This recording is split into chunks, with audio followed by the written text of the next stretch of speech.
Hola, bienvenidos a otra sesión de nuestro club de estudio.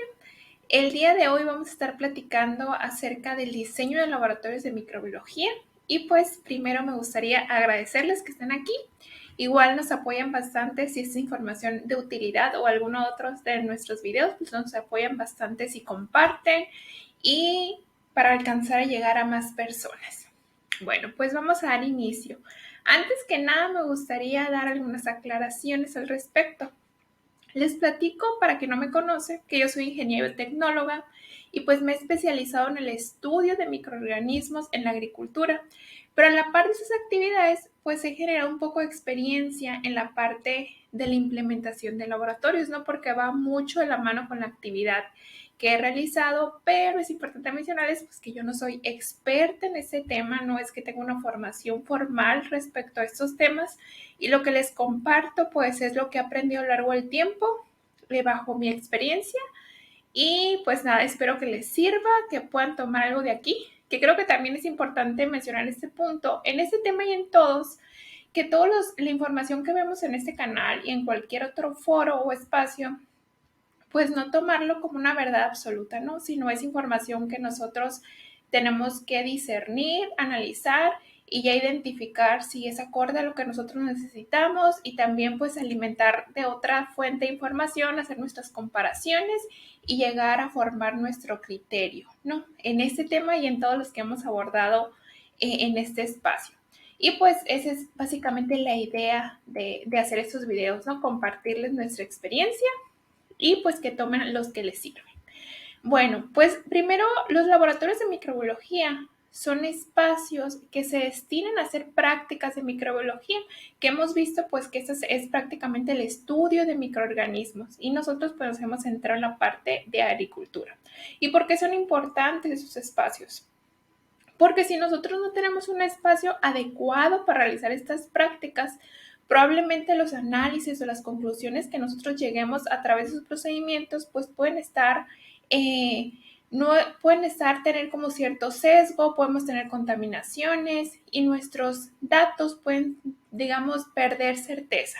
Por eso es muy importante que tengamos un espacio adaptado para realizar estas pruebas o esos procedimientos de microbiología, tanto la parte como de caracterización de cepas, de aislamientos, como también la parte de producción, porque recordemos que todos los procedimientos de microbiología requieren esterilidad en algunos de los puntos, como la preparación de los medios, o para el aislamiento, o para la reproducción. Y eso pues lo logramos si tenemos condiciones controladas, ya sea pues de esterilidad, de temperatura, algunos otros parámetros como pH, nutrientes, entre otros, que no vamos a entrar tanto en detalle el día de hoy, pero prácticamente por eso requerimos laboratorios. Y les puse esta imagen que me pareció interesante y creo que se adapta muy bien a lo que quiero expresarles. Bueno, es que en ese tema y en otros también pasa mucho que dicen, bueno, y si yo voy a hacer prácticas de microbiología, ¿qué necesito? ¿Qué espacio necesito?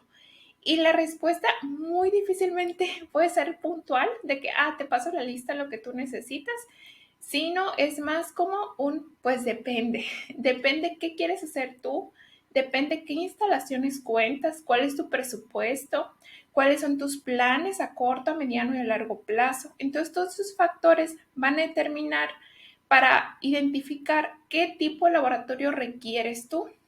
Y pues ya sobre ese plan de trabajo se puede ir identificando como qué estrategia de los espacios es mejor, de los equipos y todos esos detalles. Por eso es que pues prácticamente para cada situación se tiene que hacer como un análisis y ya identificar como qué es lo conveniente para ese caso puntual.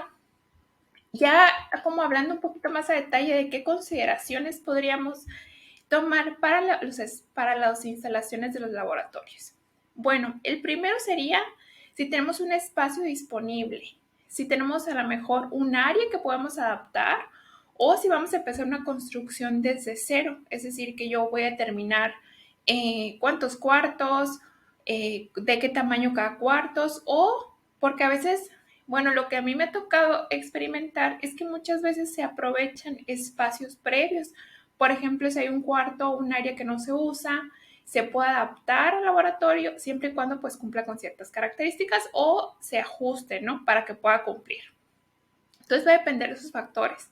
Otro detalle que va muy de la mano es la inversión disponible, porque muchas veces pues tenemos un presupuesto limitado y nos tenemos que ajustar a ese presupuesto.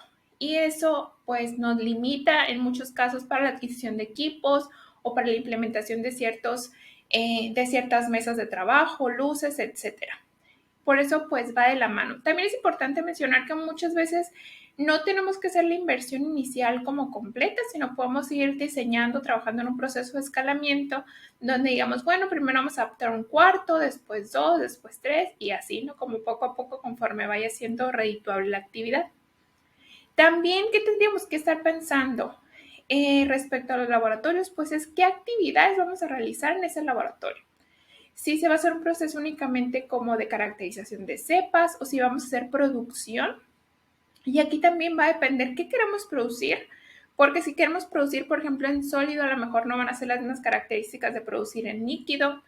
Y todos esos factores van influenciando en las medidas de los espacios y los equipos. Si vamos a hacer diagnóstico fitosanitario, si vamos a hacer análisis de inocuidad, todo eso tendríamos que tener la claridad antes de pensar ya como en la estructuración del laboratorio. También, pues es importante definir qué vamos a hacer como a corto plazo, a mediano y a largo plazo. Eso tiene mucho que ver también en la parte de la producción. Normalmente todos los procesos de desarrollo de productos, pues no iniciamos, más bien iniciamos con un proceso como de un producto mínimo viable y lo vamos optimizando a lo largo del tiempo y también vamos incrementando la cantidad de que se produce. Entonces, inicialmente tendríamos que tener un espacio para las pruebas iniciales y ya cuando estemos en etapas más avanzadas de producción, pues requeriríamos normalmente más espacio para los bioreactores, para la parte de secado o preparación de producto final. Entonces, ya tener la claridad de hacia dónde queremos llegar y pues ir haciendo el diseño del espacio acorde a eso. Otra que nos puede dar como orientación respecto a qué espacio requerimos y qué equipo requerimos, porque va muy de la mano, dependiendo de los equipos que vamos a utilizar, pues es la distribución que vamos a hacer en los espacios.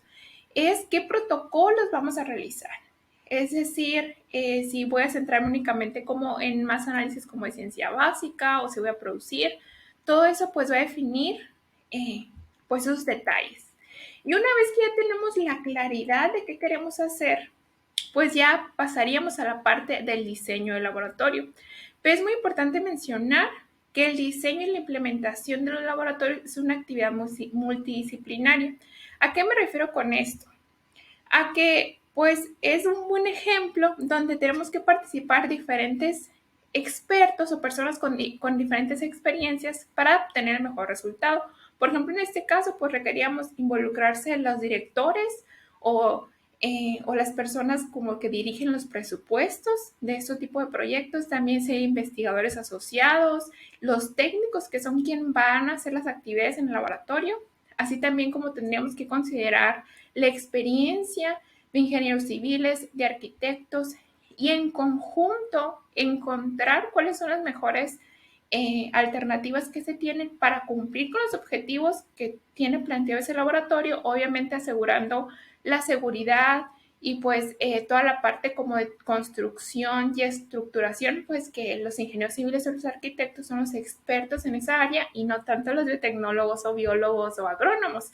Entonces, por eso es que nos tenemos que poner a trabajar en conjunto para poder llegar a un plan o ya un diseño que funcione correctamente. Y dentro de todas estas opciones de los laboratorios, pues podemos pensar desde algo muy sencillo como que les muestro aquí, a lo mejor ya lo han visto en alguna de mis presentaciones porque fue un laboratorio que estuvimos trabajando en la implementación. Es un laboratorio, si se fijan, súper sencillo, obviamente que requiere cierta inversión, pero me refiero a que el espacio es pequeño y los equipos que se tienen pues son sencillos, pero era más dirigido como a la parte de control de calidad de insumos o bioinsumos. Por eso es que pues puede ser adaptado a sus requerimientos, pero ese creo que yo que es un buen ejemplo de que no se requiere hacer una inversión tal vez tan grande y que pueda funcionar adecuadamente siempre que tengamos como toda la parte del control de calidad en los procedimientos. Ese es un ejemplo que les tenía. Y este es otro ejemplo de un laboratorio mucho más digamos, robusto, con más que también estuvimos trabajando un poco en la parte del diseño de este laboratorio, obviamente con otras personas. Bueno, este laboratorio fue interesante en el sentido de que era para una institución educativa, o sea, dentro de una institución educativa, y ahí se otorgaron 2 aulas de salón de clases que ya iban a dejar de ser aulas para pasar a ser laboratorio.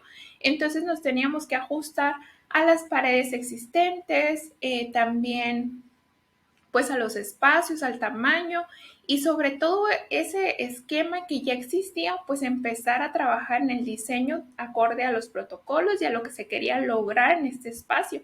Y pues obviamente, como les comentaba, es una actividad donde se tienen que involucrar pues arquitectos, por ejemplo, también aquí eso que ven en la imagen son esquemas de unos expertos en la parte de implementación del mobiliario, o sea, las mesas de trabajo, los estantes, todos esos detalles que normalmente pues también ellos apoyan la parte de la organización. Y aquí pues nada más es otro ejemplo, va a depender mucho pues el tamaño con todas las actividades que se deben de realizar en ese laboratorio, que se planea realizar en ese laboratorio. Pero ¿qué podríamos tomar como base, digamos, para todo pues este análisis? Uno es las buenas prácticas de laboratorio, es decir, esas actividades que nos aseguran pues el control de calidad de nuestros procedimientos. Las buenas prácticas de laboratorio pues se consideran como que o son un sistema de garantía de calidad relativo al modo de organización de los estudios de seguridad no clínicos referente a la salud y al medio ambiente en materia de cómo se planifican, se ejecutan, se controlan, se registran, se archivan y se difunden estos resultados. Porque aquí pues tenemos que considerar, uno, la seguridad de las personas que trabajan en estos laboratorios, también la seguridad del medio ambiente, es decir, que nuestros residuos, porque en muchos casos en los laboratorios hay residuos muy contaminantes, pues tener un manejo adecuado de esos residuos para que no lleguen directamente pues al agua, al suelo. Entonces, todo tenemos que considerar esos aspectos dentro de nuestra implementación, como si vamos a asignar un almacén para residuos o si vamos a hacer un filtrado de agua o de dónde vamos a obtener, a liberar los residuos de nuestras tarjas. Todos esos detalles van más al medio ambiente, pero también se han de considerar pues en todo el diseño del laboratorio. Este tema obviamente que pues la parte de las buenas prácticas del laboratorio pues puede ser bastante extenso, pero les voy a compartir, acuérdense que estas presentaciones se las comparto en el grupo de Facebook, que les voy a dejar en el link abajo para que puedan ver la presentación y ya después puedan entrar, si fuera de su interés, a los links que les estoy compartiendo en esta presentación. Bueno, en este link van a poder ver una lista de series de documentos que desarrollaron aquí en México en el CENAM, que es el Centro Nacional de Metrología, pero me han gustado porque siento que están muy prácticos y muy aterrizados respecto a las buenas prácticas de laboratorio y también hay un manual de diseño de laboratorios. No es de microbiología, pero creo que pueden tomar diferentes puntos que ellos consideran más para la parte del control de contaminación y de residuos y circulación de aire, esos asuntos. Entonces aquí también lo podría checar ya más a detalle si fuera de su interés.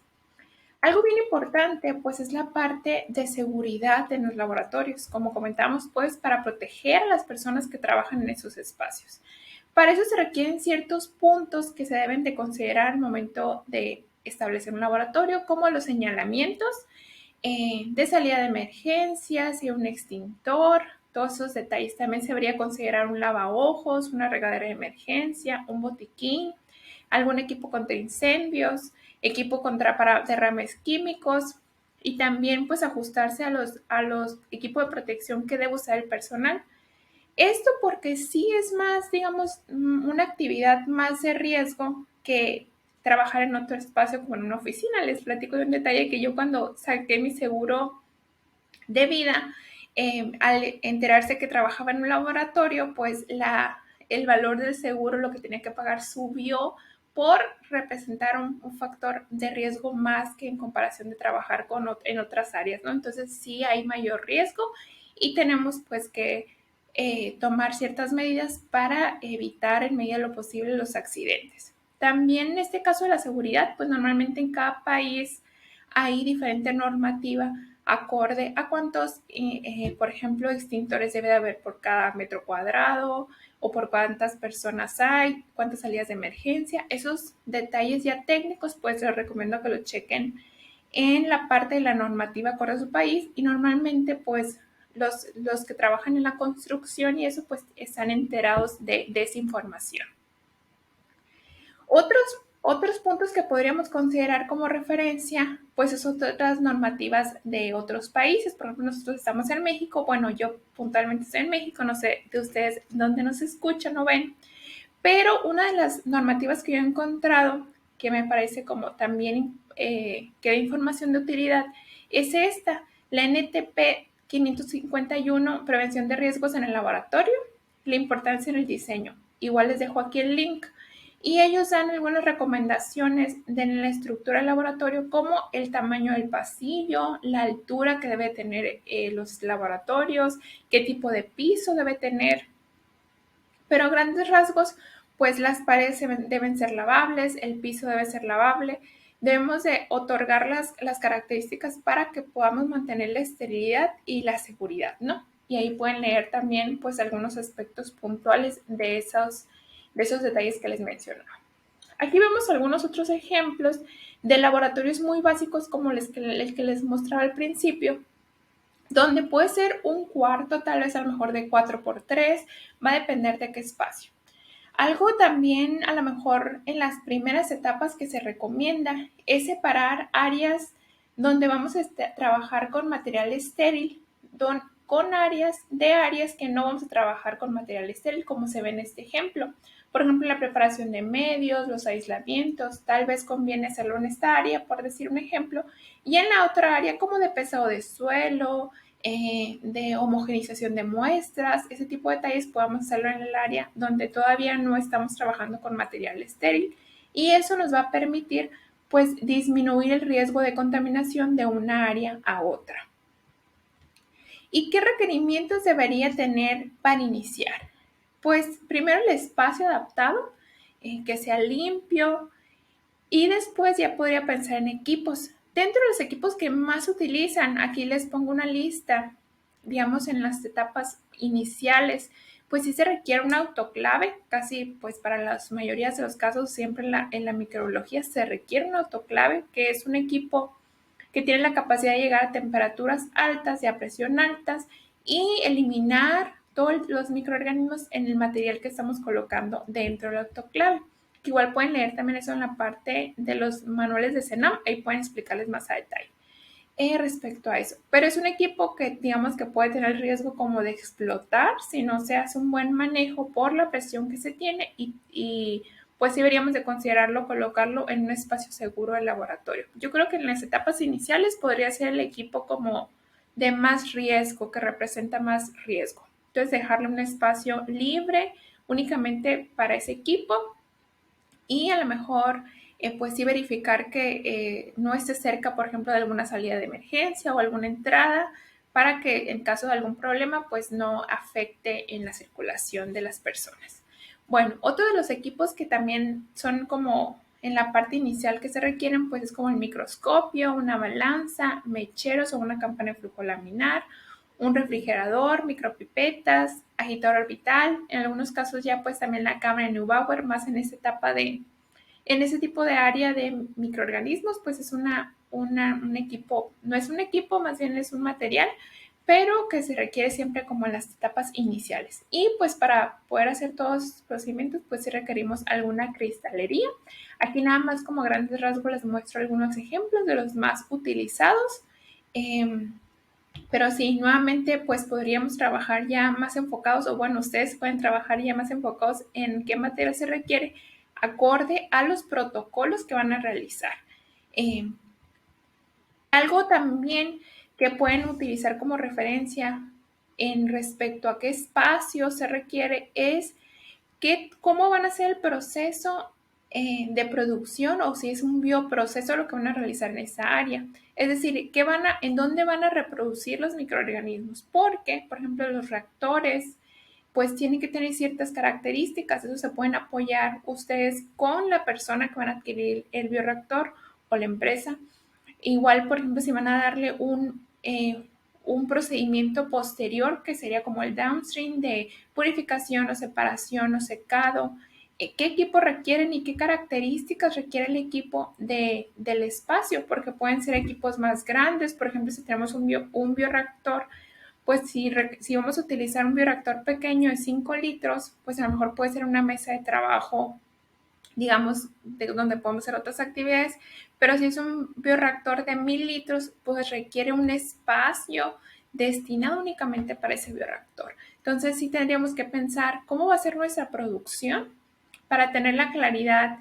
Si va a ser, por ejemplo, si requiero 3 bioreactores de 1000 litros, pues qué espacio voy a destinar para eso. Si voy a hacer bioreactores más avanzados, automatizados, de volúmenes pequeños, cómo voy a estandarizar, o más bien cómo voy a colocar la distribución de esos bioreactores, ¿no? Entonces sí tendríamos que pensar en estos factores para la parte de la distribución de los espacios. Ahí se me estaba pasando. En la parte, por ejemplo, de producción en sólido, como hemos visto algunos ejemplos, por ejemplo, de producción de tricoderma, que puede ser en sólido utilizando sustratos, y a lo mejor ahí no requiere un espacio para la producción masiva en líquido, pero sí voy a requerir un cuarto destinado exclusivamente para la producción de ese hongo, donde pueda colocar charolas o recipientes, frascos, donde voy a reproducir, y que se destine únicamente a la producción de ese microorganismo. Ahorita vamos a ver un ejemplo pequeño de eso.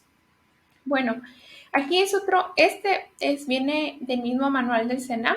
Aquí pueden ver más o menos y pueden profundizar un poco respecto al tema, por ejemplo, del flujo de aire, o pueden compartir este material con las personas que les apoye a ustedes en la parte del diseño, ya como el arquitecto o el ingeniero civil, para ver cómo va a ser el transporte de aire, que ese transporte de aire también debe ser de las áreas limpias hacia las áreas sucias y después salir, ¿no?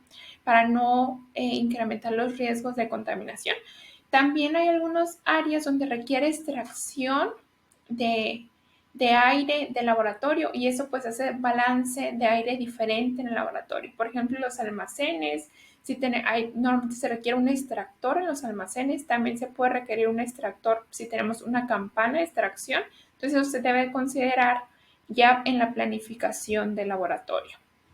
Aquí hay otro ejemplo, y justo yo creo que queda un poco más claro aquí, por ejemplo, también que ellos separan actividades que van a ser más, ellos llaman como limpias o más de área estéril, con actividades que son más, digamos, sucias o que no se requiere que estén esterilidad. Entonces ahí tenemos que separar esas áreas para disminuir los riesgos de contaminación. También algo que, por ejemplo, me comentaban, alguien me escribía por correo respecto a los baños, por ejemplo, dónde deberían estar los baños o el área de oficina. Normalmente, pues los baños y las áreas de oficina deben estar dentro de las instalaciones, pero separados de los laboratorios. Por ejemplo, aquí si se fijan, el laboratorio tiene salida a pasillo y el pasillo después tiene entrada a baño. O sea, no es recomendable, por ejemplo, que aquí estuviera una puerta y que tú abrías la puerta y estuvieras en el laboratorio o ya estuvieras en el baño, sino se separa normalmente por pasillos, por el flujo del aire, y que eso también pues promueve la contaminación, ¿no? Tanto de un área como la otra. Entonces sí es recomendable tener ese tipo de sistemas de pasillos, por ejemplo en la parte de los baños y las oficinas, igual como las entradas. No conviene como que la primera que abras la puerta ya estés dentro del laboratorio, sino entrar a un pasillo y después entrar al laboratorio. Algo también importante en esa implementación de laboratorios es que ya cuando estamos pensando como en producción masiva de microorganismos, pues ahí va a depender también si requeremos un purificador de agua, si requeremos un generador de electricidad para cuando haya una pérdida de la electricidad y la producción pueda continuar. Entonces estos factores también se tienen que considerar respecto a los espacios, ¿no? Por ejemplo, también algo importante de eso de la generación, o por ejemplo los tanques de gas, todo eso tiene que estar separado del laboratorio. Normalmente se coloca pues cerca del laboratorio, pero con ciertos metros de separación y pues bien señalizado, ¿no? Para disminuir los riesgos como de una explosión o actividades o situaciones de ese tipo de riesgo. Aquí hay otro ejemplo. Este es únicamente un área, pero como hay como diferentes módulos de trabajo. Si se fijan, aquí hay un módulo de trabajo, aquí hay otro y aquí hay otro. Y tendríamos que considerar cómo es el flujo de las personas dentro de esa área y que tengan pues su salida de emergencia en dado caso que se requiera por si hubiera algún problema de algún corto, algún derrame o algo de ese tipo.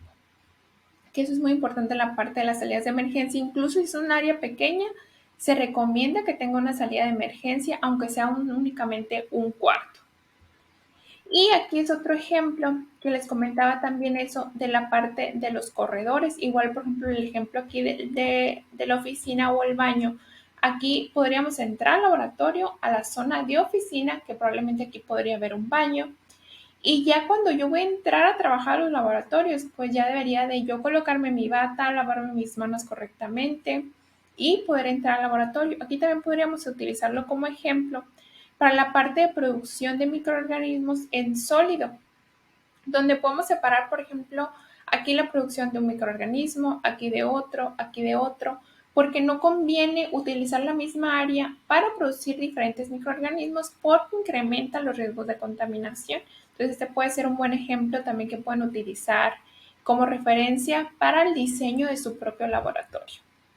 Y aquí también hay otro laboratorio, otro ejemplo también para la producción de microorganismos, donde deberíamos de considerar una oficina, una preparación de medios, un área de esterilidad, un área de crecimiento, como de empaque, de control de calidad, de almacenaje, igual lo podríamos separar como materiales, como fuentes insumos para la producción y ya como de otro tipo de reactivos como químicos.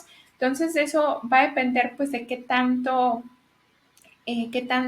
espacio requeramos acorde a nuestra cantidad de producción o a cantidad de protocolos que estamos desarrollando y también a las personas que van a estar trabajando dentro de esos espacios. Aquí algunos ejemplos un poco más puntuales ya, por ejemplo, la parte de la entrada al laboratorio. Normalmente, como les comentaba, no se recomienda que se abra la puerta y que ya estés en el laboratorio, sino que haya un pasillo que, que regule ese flujo de entrada de aire o también se manejan a veces sistemas de doble puerta. Que esa doble puerta, pues es que aquí entras, hay como un tipo pasillo, pero muy pequeño, donde aquí puedes cambiarte a lo mejor los zapatos, colocarte la bata. Hay sistemas de aquí donde se puede requerir un proceso de esterilización o de desinfección más bien, pero va a depender de qué tanto, qué tal nivel de bioseguridad se requiera, ¿no?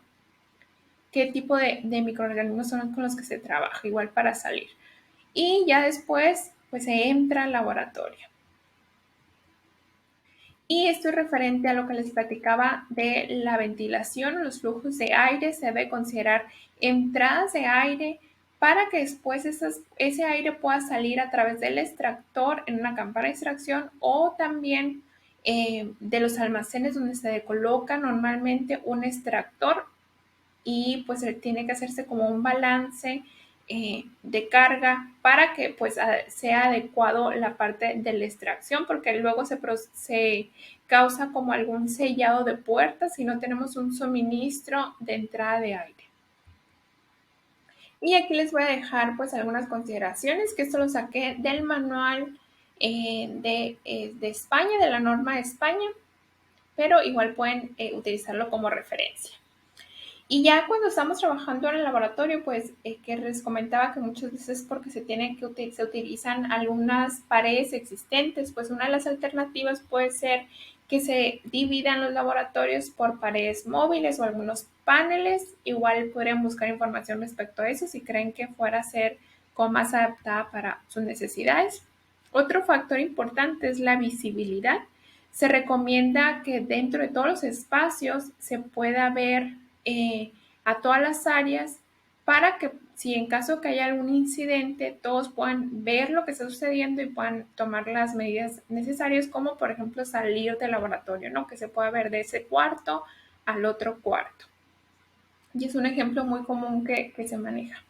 Otro factor que deberíamos estar considerando es la parte de las mesas de trabajo. Si vamos a trabajar parados, se requieren normalmente espacios más altos para pues estar cómodamente trabajando. Así estamos sentados, pues la mesa de trabajo es de otro tamaño. Entonces ahí va a depender cómo destinar, por ejemplo, qué protocolos vamos a hacer aquí. Si nos vamos a hacer parados, pues colocar una mesa más alta, o si los vamos a trabajar sentados, que normalmente son como actividades a lo mejor de más precisión, todos esos detalles, pues se consideran ya para el establecimiento de mesas de trabajo. Y ya para finalizar, pues les hago otra recomendación que algo que a mí me ha servido. Seguramente puede haber alguna otra herramienta mejor. Igual si ustedes conocen alguna herramienta mejor, pues sería interesante que nos la coloquen en los comentarios.